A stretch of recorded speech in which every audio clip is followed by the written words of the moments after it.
I don't know how you had time to do all these things, but apparently you found a way, and this is inspiring. You also went into winemaking, and you did that for 18 years. 18 years. I had a winery for 18 years, yeah. How did that happen? And maybe also include there your. I know you had an interesting encounter when you had to make wine for some questionable Oh, people in this area. But first, how did you start? Why winemaking? um, my brother and sister and I would meet near St. Louis every Memorial Day weekend, and we'd ride the Katy Trail. And there are wineries all on the Katy Trail. So you get on your bike, pedal the next mile or two to the next winery, get out, buy some wine, cheese, crackers, sit around for half an hour, get on your bike, and repeat. And this is like what we would do for an entire day. It was just so much fun with family. And so I thought, like there's hardly any wineries in Illinois. It's like, why aren't there? And so I thought, I should start a winery. So Google became my friend.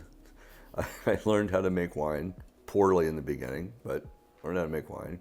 The winery became profitable pretty quickly. Phone rings, and this guy's like, is this Gregg Kane? I'm like, yeah, who are you?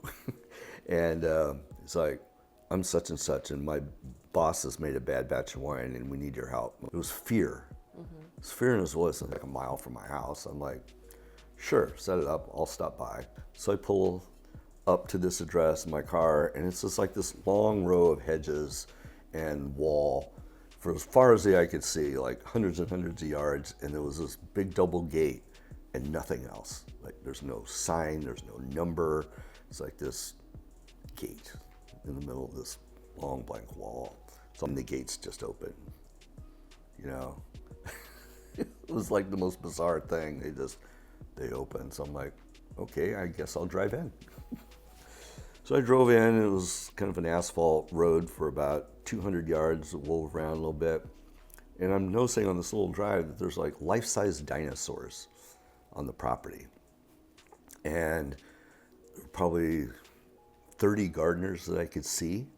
And I could see like 4 or 5 houses scattered around what looked to be maybe 10 acres-ish, on hilltops and things, because Burr Ridge is not flat. It's pretty hilly. And it was like a compound. And Tony walks in, slicked back hair, wearing black and white. This guy just looked so Sicilian.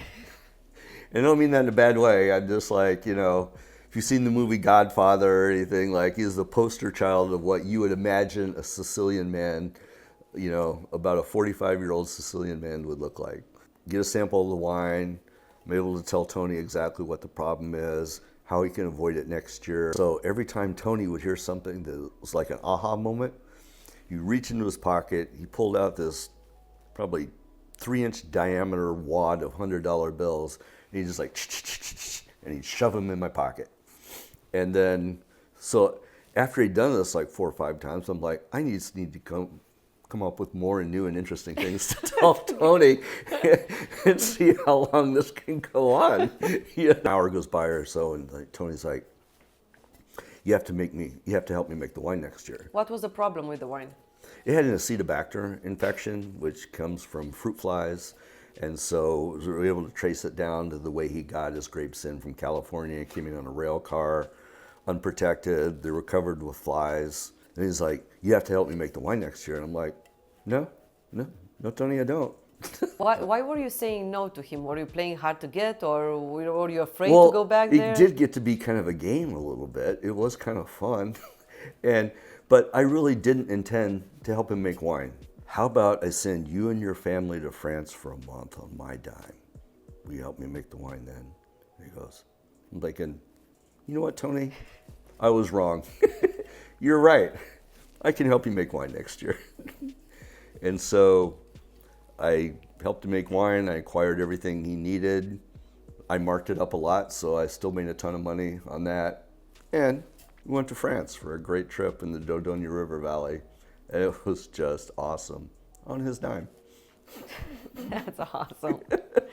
That's awesome. Yeah. So Yeah, I helped him do that for 2 years, I think. I did 2 years. And then I think he learned enough to do it on his own after that. Or I don't know, but I never heard from Tony again. Maybe he made a bad batch wine. Yeah, I think we can leave. The family wasn't happy. I don't know. Oh yeah, maybe we should leave this story here, right? Yeah. This one. Yeah.